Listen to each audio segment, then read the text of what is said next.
प्रिय विद्यार्थियों, आपकी जो ये क्लास है बहुत ही महत्वपूर्ण होने जा रही है। यानी आपके जो पेपर है उस पेपर में 1 से लेकर 10 तक के छोटे क्वेश्चन आएंगे। 1 से लेकर 10 तक के छोटे क्वेश्चन आएंगे प्रिय विद्यार्थियों, और वो होंगे प्रत्येक 1-1 नंबर का, यानी 10 नंबर के सवाल आएंगे। इन 10 नंबर के सवालों में आपको छोटे सवाल पूछे जाएंगे। जितनी भी आपकी प्रश्नावलियां इस बार हैं उन सभी प्रश्नावलियों से आपके छोटे सवाल पूछे जाएंगे। तो प्रिय विद्यार्थियों, मैं आपको 14वीं जो प्रश्नावली है संख्या की, उसके कुछ छोटे सवाल आज आपको इस क्लास के माध्यम से समझाने वाला हूं। देखो, मैं आपको माध्य से संबंधित जो भी सवाल आएगा छोटा, वो सवाल है आपको मैं समझा रहा हूं, और माध्यक से संबंधित कोई छोटा सवाल आएगा वो भी आपको समझा रहा हूं, बहुलक से संबंधित कोई सवाल आएगा वो भी समझा रहा हूं। देखो एक बार आप मैं क्या बता रहा हूं उसको ध्यानपूर्वक सुने। एक आपके आएगा माध्य का छोटा सवाल, उसमें सीधी संख्या दे देगा और पूछ लेगा माध्य ज्ञात कीजिए। तो आपको क्या करना है, इन संख्याओं को जोड़ के जितनी वो संख्याएं होती है उनका भाग दे दोगे। 5 है 10 है तो सीधा माध्य आ जाएगा। कई बार क्या होता है, उनमें से एक संख्या का विलोप कर देते हैं और माध्य दे देते हैं, तो उस विलोप संख्या को हमें ज्ञात करना है। ये तो है आपके माध्य के प्रकार 2। और फिर है माध्य ज्ञात करने। अब माध्य ज्ञात करने के तरीका है कि माध्य ज्ञात कीजिए। आपको एक बंटन दे दी जाएगी छोटी सी, उस बंटन में से आपको पूछा जाएगा माध्य ज्ञात कीजिए। माध्य में हमें देखना पड़ेगा सम है या विषम। उनको सबसे पहले आरोही क्रम में जमाएंगे, फिर ज्ञात करेंगे सम है या विषम, फिर आगे हम माध्य निकालेंगे। सम संख्या है तो n/2 और विषम संख्या है तो n/2 और +1 वो जो सूत्र है वो लगा देंगे, और बहुलक है जो सबसे ज्यादा बारंबार आएगी वो इसका मान हो जाता है। तो आज हम इस क्लास के माध्यम से पढ़ेंगे माध्य। ये कह रहा है प्रथम 10 से सम प्राकृत संख्याओं का माध्य ज्ञात कीजिए। प्रथम 10 से सम प्राकृत संख्या है। प्राकृत संख्या देखो प्रिय विद्यार्थियों, सबसे पहले हमें समझना है प्राकृत संख्या क्या होती है। प्राकृत संख्या जो 1 से लेकर अनंत तक चले, 1 से लेकर अनंत तक चले वो संख्याएं प्राकृत संख्याएं कहलाती हैं। जैसे 1 2 3 4 5 6 ये अनंत तक चलती रहे। और एक होती है पूर्ण संख्या। पूर्ण संख्या 0 से स्टार्ट होती है। तो ये कहते हैं प्रथम 10 सम प्राकृत संख्याओं का, तो यहां से 1 से स्टार्ट करना है, और यानी इसमें से देखना है सम, और पूर्ण संख्या पूछे तो 0 से स्टार्ट करनी है। अब देखो हम प्राकृत संख्या कहां से शुरू होती है, 1 से शुरू होती है। तो ये कह रहा है प्रथम 10 प्राकृत संख्याओं का माध्य ज्ञात कीजिए। तो प्रथम 10 सम प्राकृत संख्याएं, पहली है 2 4 6 8 10 12 14 16 18 20। गिन लो 1 2 3 4 5 6 7 8 9 10। ये कह रहा है प्रथम 10 सम प्राकृत संख्या में माध्य ज्ञात कीजिए। प्रिय विद्यार्थियों, प्रथम 10 से सम प्राकृत संख्या में माध्य, ये सम प्राकृत संख्या आ गई। तो माध्य जिसको बोलते हैं x बार बराबर है, माध्य ज्ञात करना सूत्र है आंकड़ों का योग बटा आंकड़ों की संख्या। 1 नंबर का पूछेगा तो 1 नंबर के हिसाब से करना है अपन को। 2 + 4 + 6 + 8 + 10 + 12 + 14 + 16 + 20। यानी 1 नंबर का पूछेगा तो हमें 1 नंबर के हिसाब से करना है। कितनी है, 10 है। तो माध्य बराबर माध्य x बराबर, जोड़ लो इनको, 2 और 4 कितने होंगे 6, 6 और 6 कितने होंगे 12, 12 और 8 कितने होंगे 20, 20 और 10 23, 23 और देखो ये 10 40 50 60, और 60 में ये 20 जोड़ दो 80। अब जो ऊपर है वो जोड़ लो, 6 और 4 10, ये हो जाएंगे 90, फिर 2 ये हो जाएंगे 92 बट्टा, एक बार फिर चेक कर लेते हैं 92 होते हैं क्या। देखो 4 और 2 6, 6 और 6 12, 12 और 8 हो गए 20। अब देखो यहां तक 20 हो गया, 20 और 20 कितने हो गए 40, ये लिख दिया मैंने। अब 40 के नीचे ये लिख दो आराम से, 10 से 12 14 16, क्योंकि गलती हो जाए जोड़ने में तो पहले चेक कर लेना चाहिए। 2 और 4 6, 6 6 12, 4 1 5, 5 1 6 7 8, 8 रहेगी 9, ये हो गया 92। तो 92/10 अब आ जाएगा आपके माध्य बराबर, यानी माध्य x बार लिख देना बराबर 10 का भाग, इसमें देखो 10 का भाग लिखते हैं तो आप भाग देके यहाँ अलग देख लेना।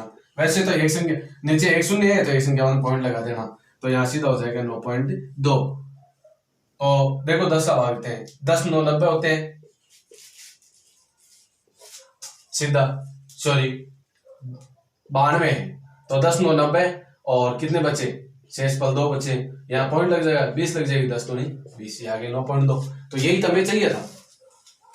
ये आपके देखो सवाल कंप्लीट हुआ।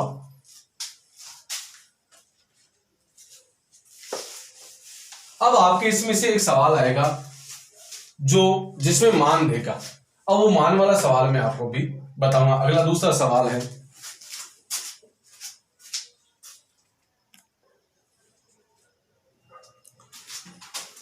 क्वेश्चन नंबर 2 है आपके माध्य से संबंधित कोई छोटा सवाल पूछा जाएगा दोस्तों। तो एक जो मैंने अभी बताया है, और दूसरा सवाल है पदों 5 6 7 9 के और 20 का समांतर माध्य क्या है, यानी इसमें समांतर माध्य दे दिया और के का मान पूछ लिया, यानी एक संख्या का लोप कर दिया इसने। अगर एक संख्या का लोप नहीं करते तो हम संख्याओं को जोड़ के जितनी संख्या थी उसका भाग देते, पहला जो क्वेश्चन था। दूसरा आपके अगर परिवर्तन होता है छोटे क्वेश्चन में तो उसमें माध्य दे देगा और एक संख्या का लोप कर देगा। तो देखो माध्य x बार बराबर 5, यहां लिखना चाहते हो सूत्र तो ये लिख देना, पदों का योग बटा पदों की संख्या। अब देखो पदों का योग कितना है, पदों का योग लिखो 5 + 6 + 7 + 9 + के +20 बटा कितनी संख्या 1 2 3 4 5 6, ये 6 लिख दो। अब ये माध्य बार इसने कितना दिया है, माध्य बार इसने दिया है 11 दिया हमें। तो अब ये क्या हो जाएगा, देखो बट्टे में अगर कोई संख्या है इधर बराबर की साइड में संख्या है तो वो वज्र गुणा हो जाती है। कैसे गुणा हो जाती है, वज्र गुणा, तो ये इससे गुणा हो जाएगा। अब हम इनका टोटल कर लेंगे, 5 और 6 कितने हो गए, पहले 11 6 कितने हो जाते हैं 66 बराबर 5 और 6 कितने हो गए 11, 11 और 7 कितने हो गए 18, 18 और 9 कितने हो जाते हैं 27, 27 और 20 कितने हो जाते हैं 47, 47 प्लस के। अब देखो अगर पूरी संख्या को इधर उठा लेते हैं और इसको इधर ले जाते हैं तो कोई चिन्ह चेंज नहीं होता है, पूरी संख्या को उठाते हैं तो 47 प्लस के बराबर 66 और के बराबर 66 माइनस 47, क्योंकि इधर ये प्लस का है वो साइड में जाते हैं माइनस का हो जाएगा। तो के बराबर 6 में से 7 तो 16 में से 7 जाएंगे तो 9 बचेंगे, इधर 5 बचे 5 में से 4 जाएंगे तो 19 बचेंगे। तो के बराबर आगे 19, यानी के का मान कितना आ जाएगा 19 आ जाएगा। आपकी ये 2 सवाल है इससे संबंधित आएंगे, माध्य का इसके अलावा कोई सवाल नहीं आएगा। तो प्रिय विद्यार्थियों ध्यानपूर्वक देखना, क्लास में आपको बहुत ही शानदार तरीके से मैंने माध्य के सवाल बताए हैं और ये दोनों माध्य के सवाल है, छोटे सवाल, माध्य का एक बड़ा सवाल भी बता दिया आपको। तो इन दोनों छोटे के अलावा मेरे हिसाब से कोई माध्य का सवाल आपके नहीं आएगा। जय हिंद दोस्तों।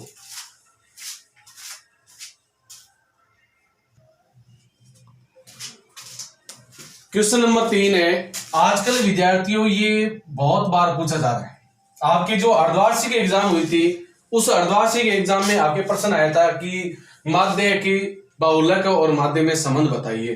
तो ये क्वेश्चन शायद मुझे लग रहा है बोर्ड एग्जाम के लिए भी मोस्ट है। तो अगर आपको पूछे कि माध्य और बहुलक में संबंध बताइए तो आप सीधा क्या लिख देंगे, 3 माध्यिका बोल दो चाहे माध्यिका बोल दो, 3 गुणा माध्यिक या माध्यिका बराबर बहुलक प्लस 2 गुणा माध्य, ये इन तीनों के मध्य संबंध हो गया। ये आपको इतना पूछे तो कर देना है। अगर आपके सवाल आ जाए कि यदि आंकड़ों का बहुलक दे दिया और समांतर माध्य दे दिया 70 और 100, कोई दे सकता है, इसमें माध्यिका दे सकता है, बहुलक दे सकता है, माध्य दे सकता है, जो भी आपको मान दे वो मान लिख देना है। तो सबसे पहले हमें मान दिया है बहुलक का, ये कह रहा है माध्य ज्ञात कीजिए, माध्य पूछ सकता है, बहुलक पूछ सकता है, तो हम क्या लिख देंगे, बहुलक कितना दिया है, सबसे पहले बहुलक दिया है उतना लिख दो, बहुलक हमें दिया है 70 लिख दो, और माध्य कितना दिया है, माध्य हमें दिया है बराबर 100, तो 100 लिख दो। जैसे मान है वैसे मान लिख दो, 3 इंटू माध्यिका कितनी है, माध्यिका हमारे पास नहीं है तो लिख दो जैसे है माध्यिका वैसी की वैसी, माध्यिका बराबर बहुलक हमारे पास कितना है 70 है, प्लस 2 इंटू माध्य कितना है 100 है, बहुत ही आसान सवाल है। तो 3 इंटू माध्यिका बराबर 100 को 2 से गुणा करेंगे 200, तो 70 प्लस 200। देखो यहाँ पे ज्यादा बड़ा सवाल करने से क्या मतलब है, तो हम क्या करेंगे, 100 को 2 से गुणा करेंगे 200, 200 में 70 जोड़ेंगे तो 270 हो जाएंगे। अब देखो अगर कोई चीज इधर बराबर की साइड में गुणा में है तो वो भाग में चली जाती है। तो माध्यिका बराबर 270 बटा 3, तो 3 के पावर से काट देंगे, 3 नंबर 27 और 0, तो माध्यिका हमारी कितनी आ गई। ऐसे ही सवाल में अगर माध्यिका पूछा है या माध्य पूछा है या बहुलक पूछा है तो इस माध्यम से हम निकाल सकते हैं। मुझे लग रहा है ये बहुत ही अच्छा सवाल है इस बार के लिए। प्रिय विद्यार्थियों, बहुत ही अच्छा क्वेश्चन है।